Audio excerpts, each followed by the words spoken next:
let's take it this way, Andre.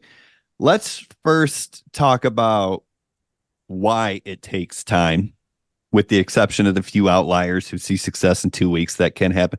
Why does it take time to hit momentum? And then after we discuss that, let's go into what you can do to maybe speed up the process. Does that sound good? Yeah. So why does it take time, right? Why does it take time to learn these skills to be successful? It's just it. That's the answer, right? You're a beginner. Okay, you're a beginner. So first you need to learn. You have to go through the learning curve. Some people are able to catch things on real quick, right? Some people are visual learners. Some people learn by doing, learn from mistakes. But you just have to figure out what type of learning ability you have, right? So that's the first part of how long does it take to be successful. And then implementing, right? So you can be learning. I can give you the whole formula, but if you don't implement and are in the trenches, you're not gonna get far, right? Because you're gonna say, okay, this doesn't work.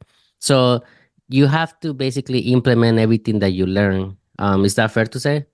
Yeah, I mean, absolutely. That's the hardest thing is actually the implementation, because you have to throw things out into the world and see how it reacts, and see what kind of results you get. You got to see, no matter what you learn, it doesn't mean you're going to implement it 100% perfectly the first time. That's fair to say with anything that you do. You can learn how to throw a football, and then the first time you throw it, it wobbles all over the place. So you can learn how to kick a soccer ball, and the first time you kick it, it goes off the side of your foot. You know what I mean? So there's practice that has to come with it. But yeah, you have to learn. That's part of the deal. Then you have to implement and get feedback. But another thing that often doesn't get talked about is you have to also build confidence in your ability. So you can learn the type of content you need to create. For example, you can go out there and start creating content. But in the beginning, if you're anything like me, you're going to be pretty terrible at it. You're going to be nervous. You're not going to deliver in a fluent or congruent manner. It's going to be a little choppy. Some of your body language might be a little off. That's part of it, right? And that's part of the journey, and part of the process is it makes a difference. Your confidence in your delivery, especially with your content, is one of those not unknown things, but it's one of those untalked about things. It's not talked about a lot, but that is so important. There's people online who are making money, and quite honestly, they're idiots, but they're so confident in their delivery that it just gets people to take action. So that's part of it too. You have to build your confidence, and I think that comes through getting the skills and practice, right? Lots of practice. Exactly. And the cool thing about it is that not everybody is perfect when they start creating content. Like my first videos or my first 50, my first 100 videos were horrible. You get me? That looked like a host station camera, just like how you did with your YouTube videos, remember? So exactly. So it's something that you have to get used to it. The more that you do it, the better that you get. But then, there's people that are waiting for those viral videos. There's people that are waiting for all those messages. But you have to also think about it. Are you ready for that? You get me? Are you Right. ready for your account to be blowing up? Are you ready to get millions of comments on one single video? You get me? So you have to start thinking about that. People want it. People crave it. People want to get all those results, all those people interested on the product. But to be honest, nobody's gonna be ready when that happens.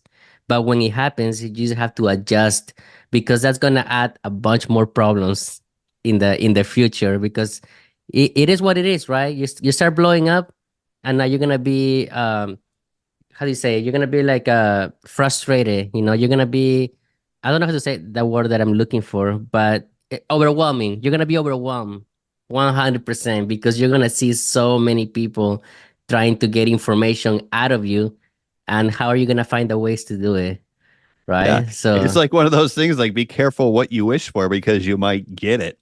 And yeah, yep. if you're not ready when you blow up, which you won't be, which is fine, but it's kind of a missed opportunity. And I think we all go through that. When I blew up, I'd been in the game for quite a while, but when I blew up back in like 2016, I wasn't much of a leader at that point, because I I hadn't had that opportunity yet. No one at that point had come to me and asked me for my opinion and my, what my strategies and stuff, because I'd been doing everything behind the scenes. So when I blew up, you're right. It's like these people come out of the woodwork and it's like you got a million questions and comments and it's like, I don't know what to do. So be careful what you wish for, because you might just get it. And that's something to consider, because while it is frustrating in the beginning when it's slow, and it is frustrating to see those people who have hundreds of thousands of followers, from my experience, the money is in the growth phase.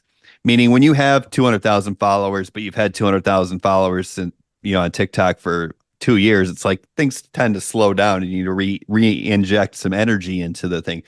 But when you're growing from 1,000 to 10,000 to 20,000 or whatever happens, that's where the money's made. So you just be patient. The more you can kind of tweak and practice and gain, you'll grow your skill level and confidence before that explosive growth phase, which will come if you keep going, the better off you're going to be, the more money you're going to make during that growth phase.